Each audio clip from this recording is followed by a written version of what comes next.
But again, how do you differentiate it as vital as is because here you can see the regular kapata usually will be, it would be a quadrant of a circle. It would be like a pigeon's head. But here they have slanted it as much as possible. And these are usually we mention the Shala, Kuta, Panjara motifs. Actually, the definitions cannot be told now due to lack of time. So this is the Shala motif, this is a Panjara motif, and you can see there are Salilankaras in between. So the same concept of what the Dravida text talks about a Hara and Prastara, we find, but it is stylized. Again, coming to the Prasada part. Prasada is again the same, the pyramidal tower type of the Dravida order. Here you see you have whatever we call as Shala, Kutas in the corners, in between you have Panjaras, you have some Vrittasputitas here, everything the same. Now this is actually a Tritala Vimana and it can be named, it's actually Tritala Swastika Vimana. See, this is a Bhumija Prasada. So here if you see, all the motifs, see, from here it seems to be one unit. You come here, again it starts from here till here. This one it starts from here till here. And everything has a separate kalasha on it. So Bhumija, Bhumi means the lowest molding. Ja is being born from there. So Bhumi also means one story. So Bhumija is one which takes rebirth in every story. So that's how Bhumija has to be. Because there are some funny definitions like earthborn temples and other things while talking about Bhumija temples. See, this is the Shukanasa part which I was explaining. The Shukanasa is mainly a Nagara motif. Badami Chalukya implemented it in some of their temples, and we can find it. This is one of the best representations of Hoysala Shukanasa, and this is Nataraja in the Mahanasa Shukanasa. And surprisingly, for people who are interested here, there is a treatise called as Lasaranjanam on Bharatanatyam.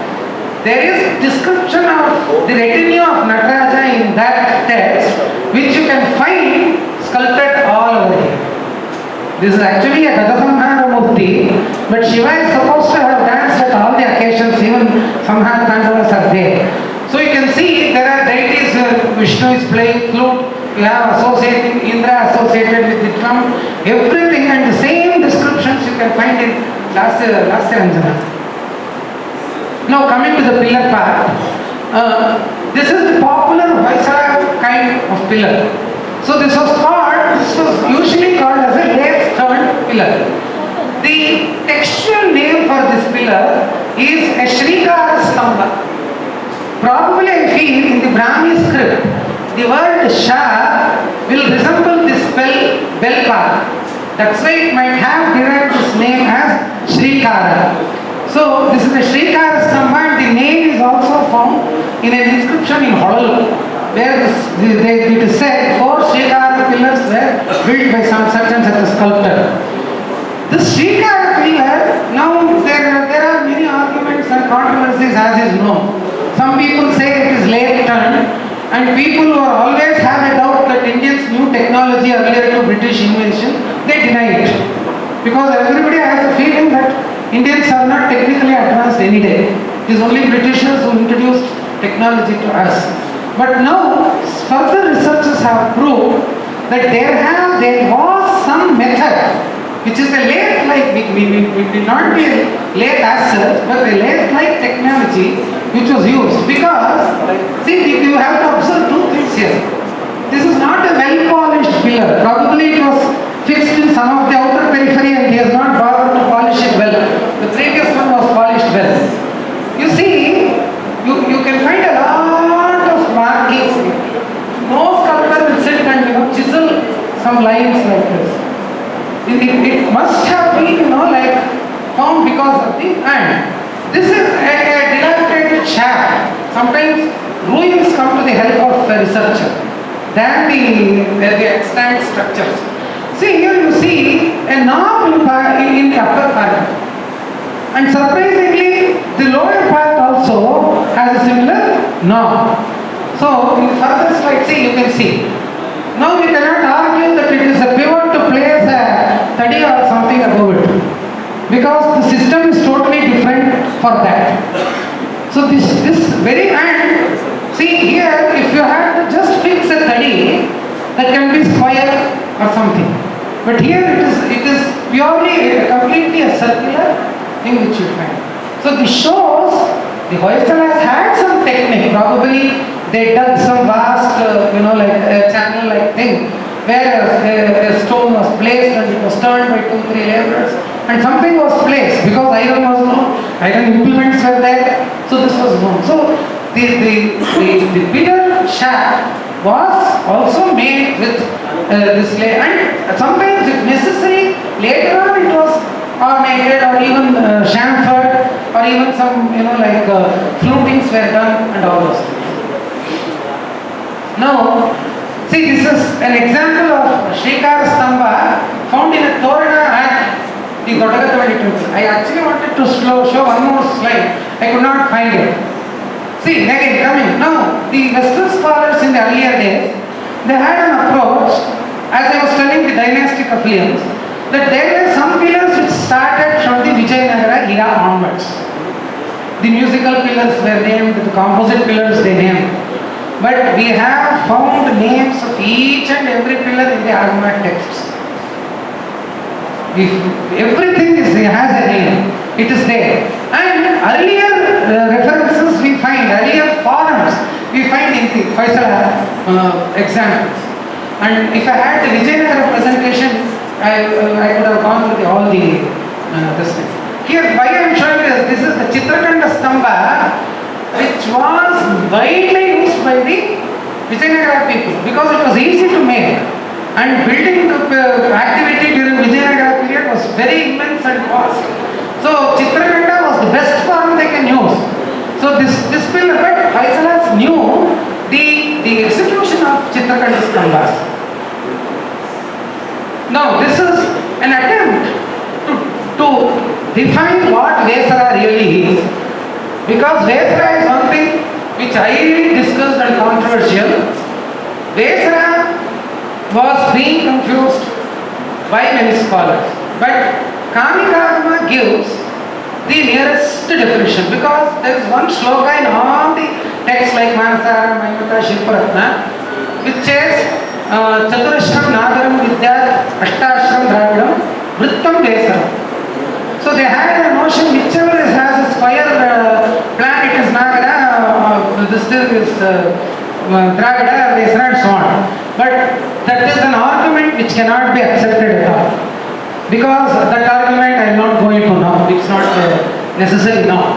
But what is a Vesara? According to Kamika Agama, they give 3 definitions. One which is Vigata Ashra. Vigata Ashra means it should be void of angles. There should be no angles in the plan. In the contour of the plan, no angles. Vigata Ashra. Second thing is Gajaprishtavat. It should be like a Gajaprishta, not a Gajaprishta. Hastiprishtavat. Like a Gajaprishta. Thirdly, Mishritam Nagaram Vesaram Cheta. It should be a mixture of Nagara and Vesara, the Dravida elements. So this is the definition which is somewhat clear in Kamikagama. So what is the mixture now? Some people argue if there is a Shikastamba, there is a Mahanasi, that's a Nagara element, so this becomes a Vesara. No, I usually I humorously tell, now South Indians wear a Punjabi dress or Gujarati sari, they don't become a Gujarati or a Punjabi. To be called a Punjabi or Gujarati have a separate set of parameters, right? For fashion, everybody is wearing pant today, so you are not Europeans, like that. So decorative motifs are different, but to identify something as Dravida and something as Nagara, you have certain parameters which you have to know.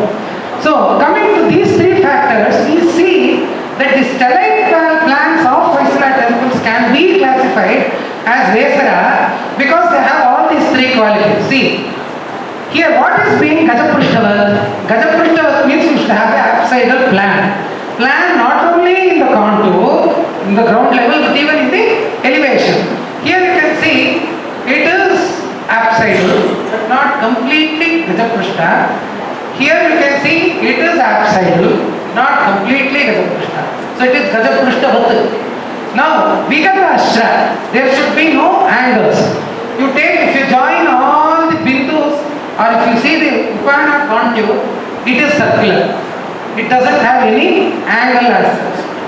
All the Pratiratas of a Vesara temple, they usually don't have sharp edges. They will have, somewhat like circular things, something like that. And what are the Dravida and Nagara elements? Now, in the previous lecture, we observed the Rekha Nagara elements of the Nagara temple. We can see all the moldings were vertically placed. But in a Dravida, you see all the architectural members are horizontally placed. You have an Adhisthana, above which you have a Vitti, and that is how you build. But in Nagara temple, in that band itself, you find a Janga, a Bada, a Chakra, till almost the Amlasarika or Amlakashila, it is the same vertical band which projects. Now, here is the Dravida element. You have the horizontal bands of an Adhisthana, Vitti, Prastara, all the Talas, you have a Griva, Shikara, etc. But if you observe again, from this Rata to the pinnacle, it goes as one Rekha. So the vertical band of a Rekha is right. So to some extent we can find that this can be called as a Vesara temple according to the Kankarma definition. Now this is the final part of my lecture. Hoysala temples of the Tamil region. Now Hoysalas have built quite many temples in Hoysala, in Tamil Nadu, and especially in the region where we are today. Because this region was under the direct rule, and as you all know, Ramanatha had a working capital in Devakundani, a hamlet near the present Vepampalli of Krishnagiri Taluk. So, here you have a number of temples built by the Hoysalas. But morphologically, they are pure Dravida temples and identified as Chola temples. Now, what is that which the Hoysalas contributed to the Chola style? Now, if you take the original Chola style, the construction of a Gudamantapa was not popular. Any original old temple plan, please go through. May it be Tanjavur Bhudageshwara, Gangaikonda Cholapuram, or any temple of Pallava or Chola, if you see, in some Pallava temples there was a mandapa built which was not attached to the main shrine. That would be like in the case of Kailasnatha temple. But in Chola temples it was only the Garbhagriha and the Ardhamandapa which was popular in plan. Because of the massiveness of the temple, the Ardhamandapa of Bhudageshwara, Gangaikonda Cholapuram and other temples, they seem to be like a hypostyle hall. Otherwise, it is just an Ardhamandapa according to the plan. But the inclusion of a Gudamandapa penetrated into this region from the Karnataka Dravida shape. Because if you see the building of an assembly hall is more popular in the Badami Chalukya temples. Later you find it in the Kalyana Chalukya temples and the regular Hoysala temples, the Nadamba temples and also the Ganga temples. So with all this, and the Chola temples posterior to the 12th century, say almost by Rajaraja III, Kulothunga, to all these periods, you see that there is an inclusion of a Gudamantapa, and sometimes it is more rectangular with 6 pillars, not the equal 4 pillar type, but it's more 6 pillar type of mandapas they have added. So, but one thing I'll frankly tell you, there's nothing nothing wrong in accepting that something was introduced or was given, because everything, the knowledge itself is giving and taking. So it's not to be feeling, there need not be any feeling of this thing. Now, this is the Hoysaleshwara temple found in Kannanur near Tiruchirappalli, which is now mispronounced as Bhojeshwara temple. And unfortunately, you go to Trichy today, everybody knows Samayapuram Mariamman temple and nobody knows Bhojeshwara temple also. You have to find some age-old man selling some plantains or something there to show where is this temple. And this was actually the capital of the Hoysalas, named as Vikramapura. And there are a lot of inscriptions which mention the consecration of this temple by Veeraswameshwar Deva, who ruled till 1232 AD. That was when the Hoysala kingdom was divided into two. Now you can see this the entire temple has this regular Chola Dravida face. So, but what is the contribution of not the contribution? What is that which marks it as Hoysala is the trying to introduce more ornamentation, more pillars, and an added ornament part of the original structure. See, this is the Adhisthana. This is the Pratibhadra Upapita with the Padamanta Adhisthana. Now, Padamanta Adhisthana is a popular Adhisthana found only in the Tamil regions. Some Ganga temples have adopted it. Padamanta we rarely find in the Ganga regions. But Padamanta is innumerably found in all the Chola temples here. So here, he has used the Padamanta Adhisthana with the Vritta Kunda and the Pratibhadra Upapita. And see here, this introduction of the you have a Kumbhapanjara motif also. Good. This is the Kumbhapanjara I was mentioning. You have a Kumbha, which signifies the entire universe, because the Shastras say Abhyas Sambhota Prativne Rasascha. The Apo Jatamidam Jagat Sarvam. So the entire world was born out of the water. So Kumbha denotes the water. We have these Valli Mandalas which show this, like the eternal creation which is always going on. And you have the Stamba which is the symbol of Shambhu, and above you have a Panjara motif. So Kumbha Panjara motif is a Chola motif which has been included into the structure. See here, now I was talking about the concept of composite pillar, which is believed to have been introduced by the Vijayanagara artists. But in this Kanganad temple, you find a typical Hoysala Samyukta Stamba. See here, the only thing is the central part is not completely relieved. If you relieve it, it becomes a regular, and you have another pillar called as Bhadrakanta variety. See, this is the main pillar, it has a Bhadra projection. These were all popularized by the Vijayanagara sculptors later on, but introduced by the Hoysalas. See, this is the Bhadrakanta pillar, and you can see the Chitrakanda pillar shaft here, the cubical interspersation and the octagonal shaft.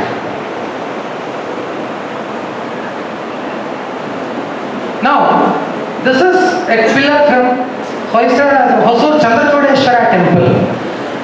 Again, unfortunately, I could not find two more pillars. The Chandrachodeshwara temple was undoubtedly built during the reign of Ballada III, Ramnath Deva, from in and around that time. That is mid 13th century. And this is one fine example where you can see the mixture of Hoysala and Cholas. This is a pillar. See, if you see the ornamentation, you can undoubtedly say this ornamentation is Hoysala in nature. But usually there is one method of identifying Chola and Hoysala pillars, which is done for the pilasters, for the Bittipadas. They say if the Bittipada has a Kumbha motif, it is Chola. If it has a Kanta motif, it is Hoysala. But Agamas mention both. And if a pillar has both, it is called a Purvashra Stamba.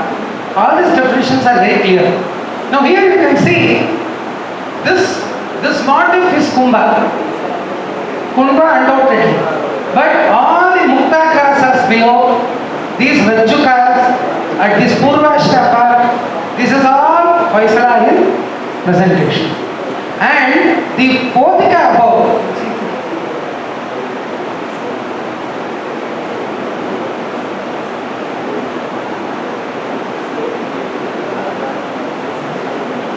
okay, the Potika above is what we call as the Mushribanda Potika. The Hoysala pillars specially used to have. So this Potika is also the same. If anybody gets they must revisit Chandrachodeshwara temple. You are very nearby to understand this. Now these are some of the stray Hoysala pillars we find in a place called Shivadi. Shivadi is actually the modern last village of Dharmapuri district, which is from there then onwards the Salem district is supposed to start. And see here the interesting part is there are some people that is being fanatic or being a bit biased. They do not want to accept the Hoysala rule or contribution to this region. So they tend to argue that no, Cholas also in the later period they have adopted all these things. But to help us on this shaft, you have the inscription of Ramnath Deva, who mentions a donation and the consecration of the temple. Now, this is the ornate Paramanda Adhisthana from Tarambalam temple near Omlur in Salem district. See here, this saying the temple wall has a clearly mentioned inscription of Ramnath Deva.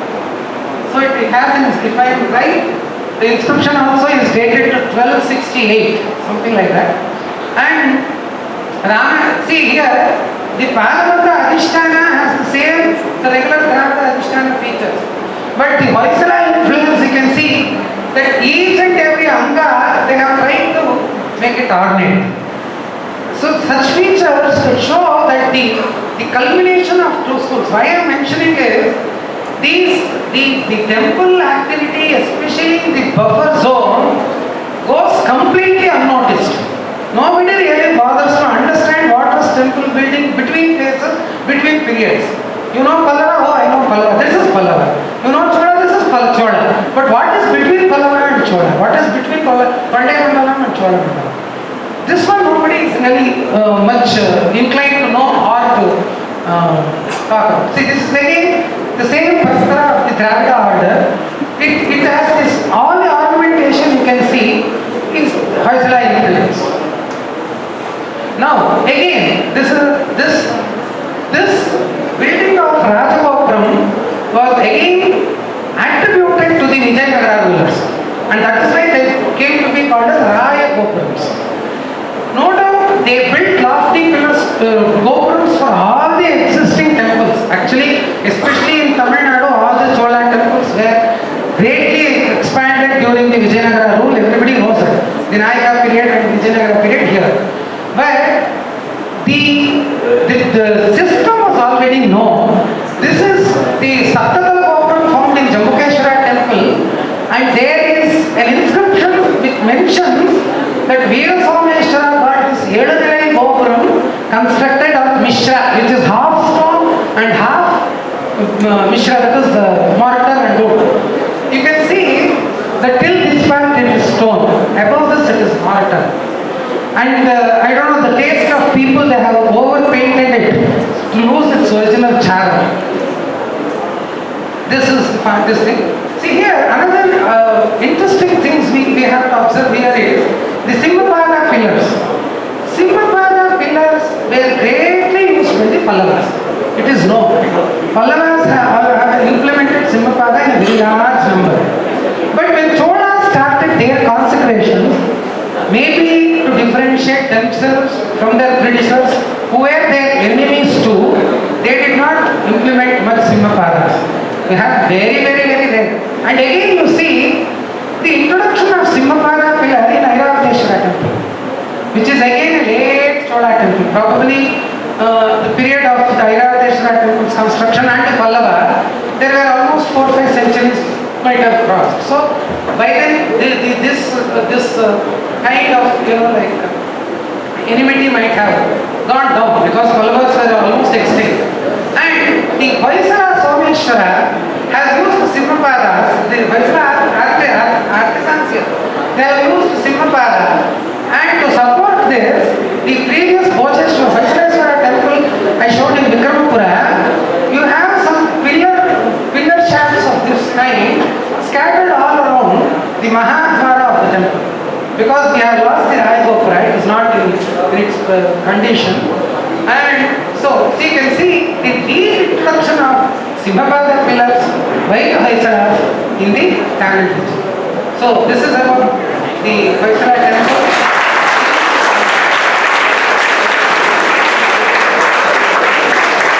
Is there any time for any questions? Are there any questions?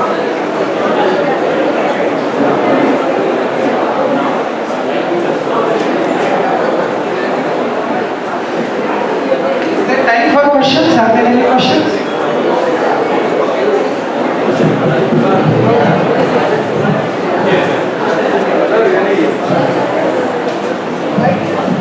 I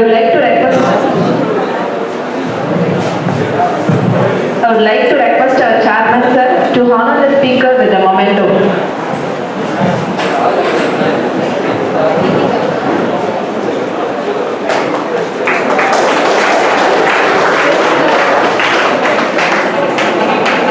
இப்பொழுது நிறைவு விழாவுக்கு பிறகு tea break.